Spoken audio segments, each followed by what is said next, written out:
Number 1, हर MCU movie की तरह यहाँ भी मार्वल स्टूडियोज के लोगों में हमें थोड़ा मॉडिफिकेशन देखने मिलता है। Guardians of the Galaxy volume 3 की तरह ही, जहाँ गार्डियंस की कहानी की एंडिंग को दिखाने के लिए उनके ही सभी सीन्स यूज किए गए थे इस लोगो में। वैसे ही यहाँ इन तीनों मार्वल्स यानी कि कैप्टन मार्वल की मूवी के power up scenes, Wanda vision से मोनिका रैम्ब्यू के हेक्स में घुस के पावर गेन करने वाले सीन्स एंड कमाला खान के मिस मार्वल शो में दिखे हुए स्टेज शो वाला और क्लाइमैक्स बैटल वाला सीन्स यूज किए गए हैं।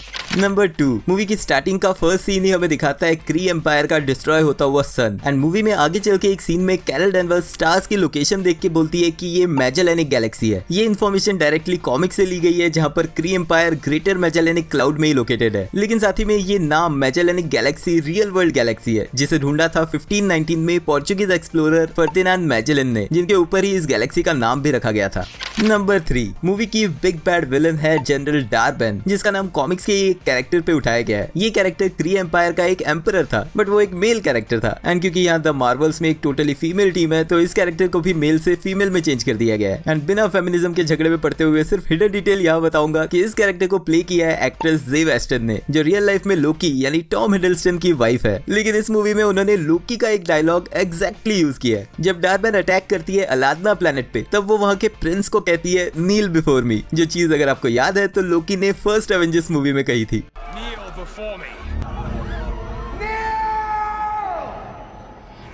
अब तक तो आपको पता लग ही गया होगा कि ये वीडियो किस बारे में है एंड क्योंकि मूवी ब्रेकडाउन से ज्यादा हिडन डिटेल्स देखने में सबको मजा आता है, तो इस वीडियो में होगा बिल्कुल वही। Hi super fans, I am Swapnil and इस वीडियो में मैं बताऊंगा द मार्वल्स मूवी की 32 हिडन डिटेल्स। ऑफ कोर्स इसमें Easter eggs and MCU references भी होंगे, तो ऑब्वियसली स्पॉयलर्स वार्निंग के साथ without wasting any more time let's begin the video.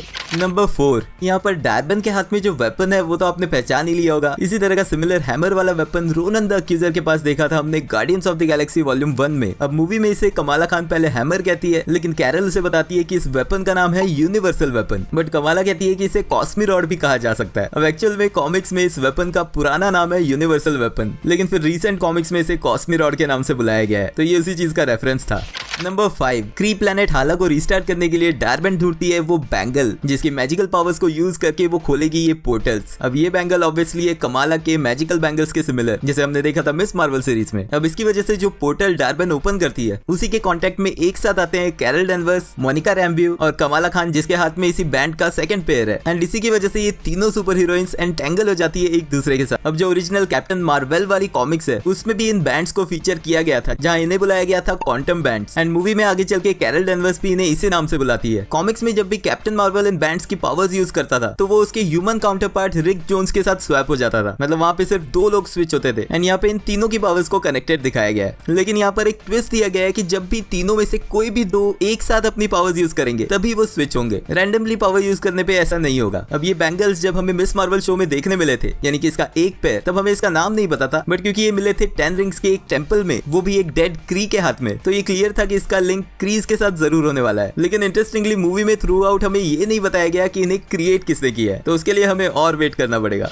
Number 6, अब मूवी का ज्यादातर प्लॉट रिवॉल्व करता है इन्हीं पोर्टल्स के अराउंड, जिनके थ्रू डार्बेन दूसरे प्लेनेट से अपने प्लेनेट पे रिसोर्सेज ट्रांसपोर्ट करना चाहती है। अब इन पोर्टल्स को कहा जाता है जंप पॉइंट्स, जिनका यूज स्पेस में किया जाता है एक पॉइंट से दूसरे पॉइंट तक क्विकली पहुंचने के लिए। अब ऑब्वियसली ये ऑक्टागन शेप के पोर्टल्स हम पहले भी guardians of the Galaxy movies में एंड फिर एवेंजर्स एंड गेम में भी देख चुके हैं। नंबर 7, जब डार्बेन पूछती है कि सेकंड रिंग कहाँ है, तो वो हमें लाता है अर्थ पे जर्सी सिटी में कमाला खान की लाइफ में। बेसिकली कमाला खान इस मूवी में एक चलती फिरती मार्वल ईस्टर एग है। वो जब इंट्रोड्यूस होती है, तब उसके साथ में चल रहे होते हैं ये एनिमेटेड इमेजिनेशंस, जहाँ वो अपनी क्रेजी सी फैन फिक्शन में स्टोरी लिख रही होती है अपने और कैप्टन मार्वल के ऊपर। अब ऐसे ही ड्रीम सीक्वेंस में डूडल्स करते हुए, कॉमिक्स बनाते हुए उसे मिस मार्वल सीरीज में भी हमने देखा है। उसके बेडरूम में हर जगह अवेंजर्स के मर्चेंडाइज और पोस्टर्स लगे हैं, जिनमें हेलमेट से लेकर फिगरिन्स भी है। इनफैक्ट जो टी शर्ट इस सीन में उसने पहना है, वो भी कैप्टन मार्वल की एक कॉमिक बुक का कवर है। उसके रूम के शेल्फ में हम उसके फ्रेंड्स ब्रूनो और नाकिया की फोटो देख सकते हैं, जिन्हें हमने मिस मार्वल शो में देखा है। उसके मॉनिटर पे ओपन है स्लॉथ बेबी प्रोडक्शन, जो उसका अपना यूट्यूब चैनल है एंड इसी स्क्रीन पे हमें दिखता है लिखा हुआ सब्सक्राइब। अगर आपने अभी तक सुपर फैंस को सब्सक्राइब नहीं किया है तो जरूर कर लेना। इससे अच्छा सब्सक्राइब प्लग मैं नहीं सोच सकता था। अब द मार्वल्स के बाद मैंने एक्ट्रेस इमान वेलानी के बारे में थोड़ा स्टडी किया था एंड मुझे पता चला कि वो ऑलरेडी सुपर हीरो फैन है एंड इनफैक्ट रियल लाइफ में भी वो राइटिंग की शौकीन है एंड उनकी इस स्पेशलिटी को तराशते हुए मार्वल ने उनके साथ मिस मार्वल पे बेस्ड बेस्ड एक कॉमिक्स भी लिखी है जिसका टाइटल है miss Marvel the new mutant, जिसमें मिस मार्वल को रीइंट्रोड्यूस किया जा रहा है एक म्यूटेंट के रूप में रेदर देन इनह्यूमन जो वो ओरिजिनल सीरीज में रही है। तो कमाला खान को मिस मार्वल शो से बाहर यहाँ देखना भी काफी फन था।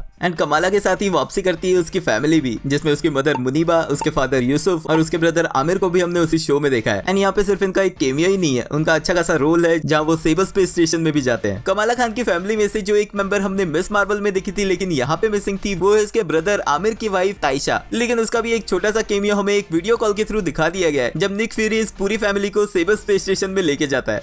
नंबर 8, कैरल डैनवर्स के इंट्रोडक्शन में हमें एक ईस्टर एग के रूप में देखने मिलता है स्क्रल टेक्नोलॉजी का वही डिवाइस जिसे हमने लास्ट टाइम देखा था स्क्रल्स को कैप्टन मार्वल के ऊपर ही यूज करते हुए। इस डिवाइस से किसी की भी मेमोरीज एक्सेस हो सकती है और स्क्रल्स यूज कर रहे थे कैरल की मेमोरी मार्वल को ढूंढने के लिए। एंड तब इसे एक टॉर्चर डिवाइस की तरह यूज किया जाता था, लेकिन अब देख के लगता है कि कैरल ने इस डिवाइस को और बेटर कर लिया। एंड क्योंकि अभी भी उसकी अर्थ की लाइफ की मेमोरीज उसके पास टोटली नहीं है जो क्रीज ने वाइप कर दी थी, लेकिन वो इस डिवाइस को यूज करके फिर से अपनी मेमोरीज वापस पाने की कोशिश करती है। अब मूवी में आगे चल के इस डिवाइस को कैरल बाकी दोनों के साथ यानी कि मोनिका और कमाला के साथ भी यूज करती है, जहाँ वो एक दूसरे के माइंड्स की मेमोरीज देख पाते हैं। यहाँ पे भी एक ईस्टर एग है जिसके बारे में और डिटेल्स आगे बताऊंगा। कैरल को कांटेक्ट करता है निक फ्यूरी जो है स्पेस में सेबर स्पेस स्टेशन में। अब स्पेस स्टेशन को हमने फर्स्ट टाइम देखा था स्पाइडरमैन फार फ्रॉम होम के एंड क्रेडिट्स में एंड मोर रिसेंटली इस साल के Disney plus show secret invasion में। यहीं पे उसके साथ स्टेशनड है मोनिका रैम्ब्यू, जिसे हमने वांडा विजन के एंड में एक स्क्रल से मिलते देखा था, जिसने उसे बताया था कि उसकी मदर का फ्रेंड स्पेस में उसका इंतजार कर रहा है। एंड क्योंकि निक फ्यूरी भी मारिया को जानता था तो वो इसी फ्रेंड की बात हो रही थी। लेकिन इंटरेस्टिंगली यहाँ से मिसिंग है एक इंपॉर्टेंट कैरेक्टर जिसे हमने सीक्रेट इन्वेजन में निक फ्यूरी के साथ जाते देखा था सेबर में। यस, मैं बात कर रहा हूँ निक फ्यूरी की स्क्रल वाइफ वारा की। अब ऐसा क्यों दिखाया गया और ये लूप होल क्यों रखा गया है वो समझ नहीं आया। हो सकता है कि मूवी पहले शूट हो चुकी थी और सीक्रेट इन्वेजन का प्लॉट बाद में बना है, लेकिन अगर फिर भी उसे यहाँ नहीं दिखाया गया तो एटलीस्ट उसका मेंशन जरूर किया जाना चाहिए था।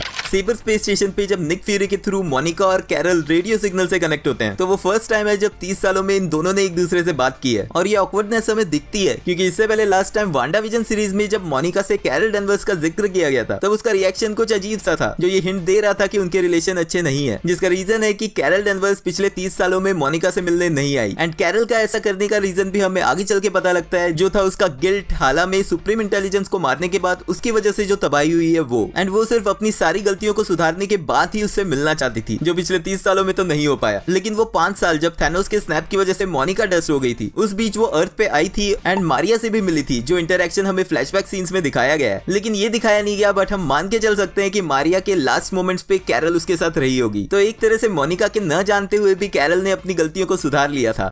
जब सिचुएशन थोड़ी सी कंट्रोल में आती है और निक फ्यूरी और मोनिका कमाला खान के घर पे आते हैं, तब कमाला खान ये जान के काफी खुश होती है कि निक फ्यूरी उसके बारे में जानता है। इनफैक्ट उसकी पूरी फाइल उनके पास बनी हुई है। अब ये चीज क्लियर करता है कि मिस मार्वल शो के क्लाइमैक्स में जो इंसिडेंट हुआ था जहाँ पे कमाला खान ने अपनी पावर्स यूज करके कई लोगों को बचाया था, उसी चीज ने उसे हाईलाइट कर दिया है और वो भी आ चुकी है सेबर की रडार में। एंड देन मूवी के क्लाइमैक्स में अगेन निक फ्यूरी के साथ रह के वो आगे भी अपनी टीम बनाने में उसकी हेल्प लेती दिखती है। कमाला खान के घर पे मोनिका और कैरल का फर्स्ट टाइम प्रॉपर इंटरेक्शन होता है एंड यहाँ पे हड़बड़ी में मोनिका कैरल को आंट कह के बुलाती है और कैरल मोनिका का निक नेम जो उसने कैप्टन मार्वल के फर्स्ट पार्ट में भी यूज किया था वो लेफ्टिनेंट ट्रबल कह के उसे बुलाती है। अब मोनिका का कैरल को आंट कहना काफी अजीब लगता है क्योंकि ये दोनों सेम एज की दिखती हैं, लेकिन अगर देखा जाए तो कैरल मोनिका से 30 साल बड़ी है, बट उसकी पावर्स की वजह से वो बूढ़ी नहीं दिखती जिस तरह से थॉर नहीं दिखता। लेकिन हाँ, ये मूवी में मोनिका का इकलौता निकनेम नहीं है क्योंकि आगे चल के उसे बहुत सारे निकनेम मिलेंगे। अब मूवी में थ्रू आउट वांडा विजन के थोड़े बहुत रेफरेंसेस हमें सुनने मिलते हैं, स्पेशली जितनी बार भी मोनिका की पावर्स के बारे में बोला जाता है। कमाला और कैरल को अपनी पावर्स के बारे में बताते टाइम मोनिका मेंशन करती है विचेस हेक्सेस। यहाँ जिस विच की बात वो कर रही है वो है वांडा, जो वांडा विजन शो के बाद स्कारलेट विच बन के निकली थी एंड उसी का हेक्स मैजिक था जिसके थ्रू आर पार होने की वजह से मोनिका को उसकी पावर्स मिली थी। बट आई डोंट थिंक कि इनमें से किसी को भी पता है कि स्कारलेट विच मर चुकी है पोटेंशियली। अब डार्बन को रोकने के लिए कैरल, मोनिका और कमाला जिस प्लेनेट पे सबसे पहले जाते हैं उसका नाम है टारनेक्स, जो एक स्क्रल रिफ्यूजी कॉलोनी है। अब मार्वल कॉमिक्स में फैंटास्टिक फोर इशू 18 में स्क्रल एम्पायर टारनेक्स 4 एग्जिस्ट करता है, जिसे थ्रोन वर्ल्ड के नाम से भी जाना गया है। एंड कॉमिक्स में भी ये डिस्ट्रॉय हुआ था, लेकिन इसे डार्बन ने नहीं गैलेक्टस ने डिस्ट्रॉय किया था। यहीं पे हमें देखने मिलता है एम्परर ड्रोग, जो यहाँ पे स्क्रल्स का लीडर है। अब ये कैरेक्टर का नाम ड्रोग कॉमिक्स से उठाया गया है, लेकिन वहाँ पे वो स्क्रल्स के बीच एक साइंटिस्ट था एंड वही रिस्पॉन्सिबल था सुपर स्क्रल्स के क्रिएशन के पीछे। अब ड्रोग को हमें इस मूवी में दिखा दिया और सुपर स्क्रल्स हम ऑलरेडी सीक्रेट इन्वेजन में देख चुके हैं, तो कॉमिक्स की स्टोरी लाइन को 2 पार्ट में डिवाइड करके एमसीयू ने यूज कर ही लिया। कैप्टन मार्वल को एमसीयू में one of the most powerful beings कहा गया है, जो कि डिबेटेबल है, लेकिन टारनेक्स पे डार्बन के साथ बैटल में वो बिल्कुल उसी तरह हारती है जिस तरह से वो अवेंजर्स एंड गेम में थैनोस के साथ बैटल में हारी थी। यानी उसकी थ्रो की हुई कॉस्मिक पावर्स को डार्बन अपने बैंगल से अब्सॉर्ब कर लेती है एंड उसी के यूज से उसे एनर्जी पंच करती है जो उसे उड़ा के पीछे फेंक देता है। इसी तरह से कुछ थैनोस ने किया था पावर स्टोन की मदद से, जहां उसने कैप्टन मार्वल की सारी कॉस्मिक एनर्जी स्टोर करके उसी एनर्जी को उस पे यूज करके हिट किया था।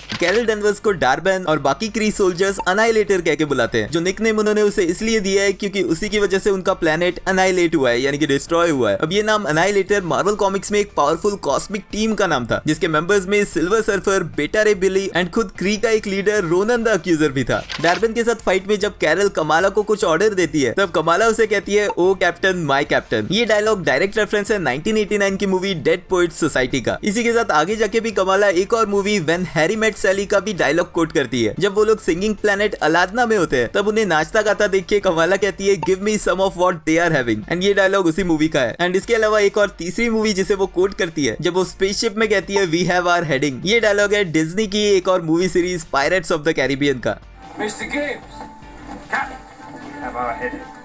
कार्नैक से बचे हुए स्क्रल्स को स्पेस में लाने के बाद कैरल मदद लेती है फर्स्ट कैमियो कैरेक्टर वैल्करी का। वैल्करी को लास्ट टाइम हमने थॉर लव एंड थंडर में देखा था, जहाँ पे अर्थ पे वो न्यू असगार्ड को रूल कर रही है। यहाँ आने के लिए वैल्करी यूज करती है बाइफ्रॉस्ट, जो असगार्ड के डिस्ट्रॉय हो जाने के बाद अब सिर्फ दो तरीकों से क्रिएट हो सकता है। एक है थॉर का स्टॉर्म ब्रेकर और दूसरा है वैल्करी का हॉर्स पेगासस, जिसकी पावर ऑल्दो एमसीयू में क्लियरली नहीं बताई गई है, बट यहाँ पे पेगासस नहीं दिखता, जिसका मतलब है कि ये बाइफ्रॉस्ट ओपन करने के लिए शायद थॉर का स्टॉर्म ब्रेकर यूज किया गया है। तो यहाँ पे क्वेश्चन आता है कि थॉर कहाँ है, लेकिन उससे भी इंपॉर्टेंट क्वेश्चन इस सीन से मेरे दिमाग में आया। यहाँ पे वैल्करी और कैरल के डिस्कशन में काफी सारी चीजें हुई। पहले वैल्करी मेंशन करती है एक जोक की तरह एक अनइंटेंशनल टीम अप, जहाँ पे वो Thor Ragnarok, Avengers end game या फिर थॉर लव एंड थंडर वाली टीम्स की बात कर रही होगी, लेकिन जाते जाते कैरल को बूस्ट करके वो उसका हाथ पकड़ के उसके गाल पे किस करती है, एंड इनका ये इंटरेक्शन एक फ्रेंडली जेस्चर नहीं लग रहा। अब कॉमिक्स में वैल्करी एक बाइसेक्सुअल कैरेक्टर है, एंड 2017 की थॉर रैग्नारॉक में ये क्लियर हो गया था कि एमसीयू में भी उसे इसी तरह रखा गया है। लेकिन कॉमिक्स में कैरल डेनवर्स या कैप्टन मार्वल बाइसेक्सुअल नहीं है, बट यहाँ पे हिंट मिल रही है कि एमसीयू की कैरल डेनवर्स और वैल्करी डेट कर रहे थे, तो हो सकता है कि यहाँ पे कैरल डेनवर्स को भी बाइसेक्सुअल दिखाया जाए। लेकिन उनके इंटरेक्शन से ये भी क्लियर होता है कि फिलहाल वो रिलेशनशिप में नहीं है, तो हो सकता है कि ये रिलेशनशिप तब बनी हो जब कैरल डेनवर्स फ्लिप के टाइम पे अर्थ पे आई थी, यानी कि थैनोस को मारने के बाद वो मारिया से मिली और शायद तभी वो वैल्करी से भी मिली थी। बट देन ये सब एक थ्योरी है, रियलिटी फ्यूचर में ही पता चलेगी।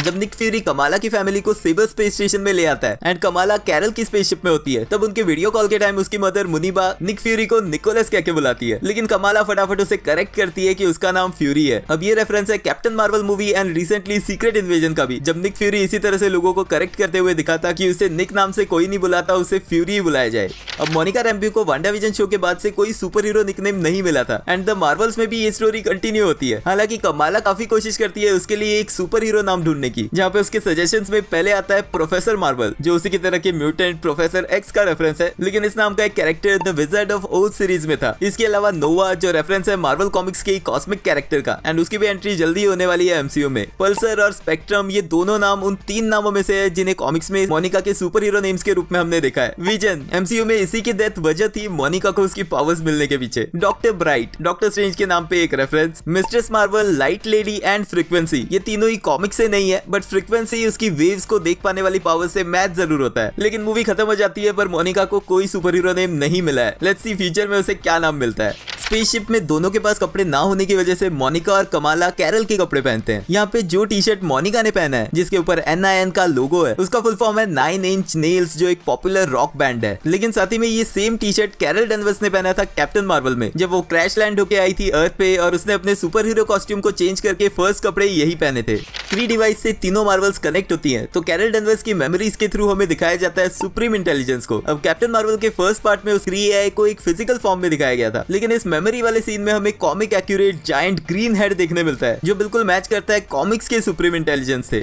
डार्बन की फ्लैशबैक वाले सीन में जब कैप्टन मार्वल हाला प्लेनेट पे आके सुप्रीम इंटेलिजेंस को डिस्ट्रॉय करती है, उस टाइम डार्बन एक्चुअल में स्टार फोर्स टीम की मेंबर थी। कैप्टन मार्वल के फर्स्ट पार्ट में कैप्टन मार्वल खुद इस स्टार फोर्स टीम की मेंबर थी एज वर्स, लेकिन उस टाइम डार्बन इस टीम की पार्ट नहीं थी, तो मे बी वर्स के अर्थ पे क्रैश लैंड होने के बाद ही डार्बन ने इस टीम को ज्वाइन किया होगा। डार्बन को रोकने के लिए तीनों जाते हैं एक प्लेनेट अलादना पे। अब ये प्लेनेट अलादना कॉमिक्स में में कैप्टन मार्वल इश्यू 9 में दिखा था। एंड मूवी की स्टोरी की तरह कॉमिक्स में भी कैरल डैनवर्स यहाँ के प्रिंस यान से शादीशुदा थी, और तो कॉमिक्स में यहाँ के लोग गा के बात नहीं करते थे, वो एलिमेंट एमसीयू ने ऐड किया है। इसी प्लेनेट पे इन तीनों को मिलते हैं उनके नए कॉस्ट्यूम्स। कमाला और कैरल के सूट्स उनके पुराने सूट से मैचिंग है, लेकिन मोनिका को जो इनिशियल सूट मिलता है उसमें आर्म विंग्स लगे हैं। अब ये जो आर्म विंग्स है वो रेफरेंस है मोनिका के कॉमिक्स वाली कॉस्ट्यूम का, बट हाँ मोनिका इसे अननेसेसरी बोल के फाड़ देती है।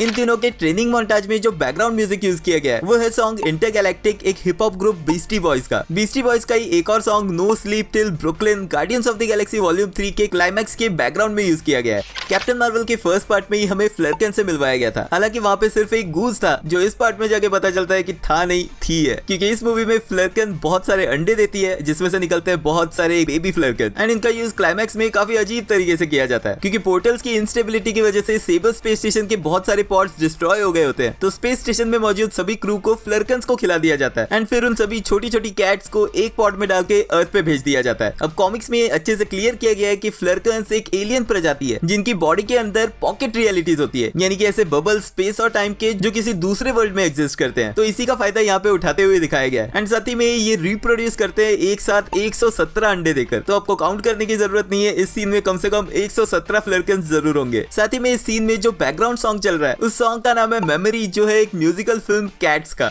निक फ्यूरी और कमाला की फैमिली एक पॉड के थ्रू अर्थ पे क्रैश लैंड होते हैं। इसी सीन में हमें एमसीयू का रीडिजाइन स्टैचू ऑफ लिबर्टी, जिसे अब जाना जाता है द लिबर्टी एवेंजर के नाम से, वो भी देखने मिलता है। अब स्पाइडरमैन नो वे होम में हमने इसे डिस्ट्रॉय होते देखा था, जिसके बाद मिस मार्वल शो में इसे फिर से रिक्रिएट करते हुए दिखाया गया था, लेकिन अब यहाँ पर ये गोल्डन स्टैचू कैप्टन अमेरिका की शील्ड पकड़े हुए टोटली रेडी हो चुका है। मूवी के क्लाइमैक्स सीन में जब डार्बेन को दोनों बैंगल्स मिल जाती है, तो उनकी हेल्प से वो एक वर्म होल ओपन कर देती है न्यू डायमेंशन में, लेकिन इनकी पावर्स को यूज करने के लिए वो इन दोनों बैंगल्स को एक साथ हिट करती है, जिससे बनता है एक एक्स का मार्क, और इस वर्म होल के दूसरी तरफ इस न्यू डायमेंशन में है उसी से रिलेटेड कोई और वो कौन है वो आपको पता ही है। मूवी के एंड में कैरल डैनवर्स खान फैमिली की हेल्प करती है उन्हें रीलोकेट करने के लिए, जहाँ पे वो मूव इन करते हुए दिखते हैं मारिया रैम्ब्यू के पुराने घर में। इनफैक्ट कैरल भी कुछ टाइम तक यहीं रहने वाली है, क्योंकि वो डिसाइड करती है कि मोनिका के वापस ना आने तक वो इस घर का और मारिया रैम्ब्यू के प्लेन का ध्यान रखेगी। यानी कि ये हिंट दे रहा है कि कैरल डैनवर्स अब फाइनली सेटल होके अर्थ पे ही रहने वाली है, जिसका मतलब है कि वो नेक्स्ट एवेंजर्स टीम का इंपॉर्टेंट पार्ट बनती हुई दिखेगी। तो गाइस ये थे द मार्वल्स मूवी के सभी हिडन डिटेल्स, रेफरेंसेस और ईस्टर एग्स जो मैं ढूंढ पाया। आई नो कि अभी भी बहुत सारी डिटेल्स मिसिंग रह गई है, अगर कोई ऐसी डिटेल आपने नोटिस की है तो कमेंट्स में लिख के मुझे जरूर बताना। मूवी की एंडिंग एक्सप्लेन्ड और एंड क्रेडिट्स वाला वीडियो नहीं देखा है तो एंड स्क्रीन से वो जरूर चेकआउट कर लेना। एंड वीडियो अगर एंड तक देख रहे हो तो लाइक भी कर देना, क्योंकि वो एकदम फ्री है। मिलते हैं नेक्स्ट वीडियो में।